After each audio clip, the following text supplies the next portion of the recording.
क्या आपने कभी सोचा है मौत के बाद क्या होता है? क्या स्वर्ग वाकई में कोई सुंदर जगह है? और नर्क, क्या वो सिर्फ डराने की कहानी? आज आप जानेंगे एक आत्मा की सच्ची और रहस्यमयी यात्रा, स्वर्ग और नर्क के उस अनुभव को जिसे सुनकर आपकी रूह कांप जाएंगी।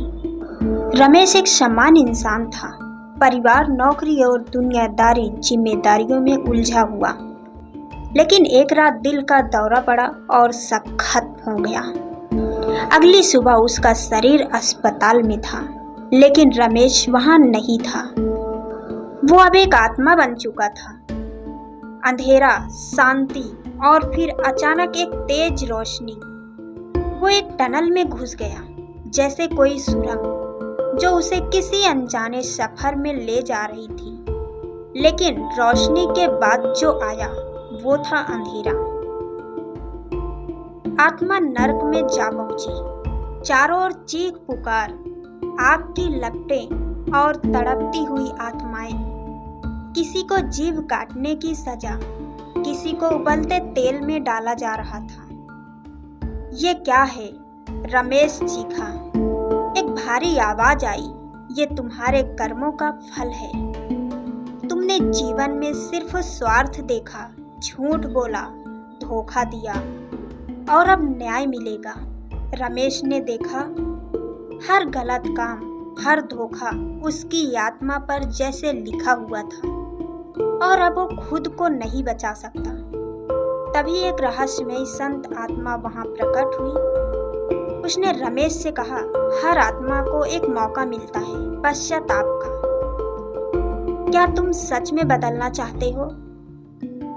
रमेश फूट फूट कर रो पड़ा। उसने हर गलती को स्वीकारा। भीतर से आवाज आई, पश्चाताप से मुक्ति संभव है। नर्क की आग धीरे धीरे बुझने लगी। चारों ओर रोशनी फैल गई। रमेश की आत्मा अब ऊपर उठ रही थी, जैसे कोई प्रकाश की ओर खींच रहा हो। वो अब स्वर्ग में था। चारों ओर सुंदर बाग बगीचे, मीठे सुर और आनंदमय शांति। कोई दुख नहीं, कोई भय नहीं। यहाँ आत्माएं ध्यान में लीन थीं और दिव्यता में डूबी थीं। एक देवदूत ने कहा, स्वर्ग सिर्फ पुण्य से नहीं, पश्चाताप से भी मिलता है।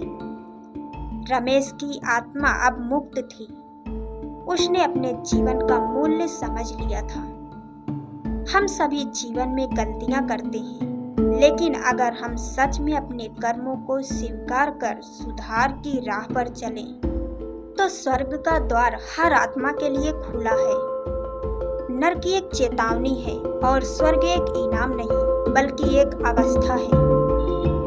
याद रखिए, कर्म ही जीवन का सबसे बड़ा सच है। चैनल को सब्सक्राइब करें ऐसी और आत्मा की कहानियों के लिए। बेल आइकन दबाएं नए वीडियो की सूचना पाने के लिए। कमेंट करें आपने क्या सीखा इस कहानी से। लाइक करें अगर कहानी ने आपको भीतर से झकझोर दिया हो।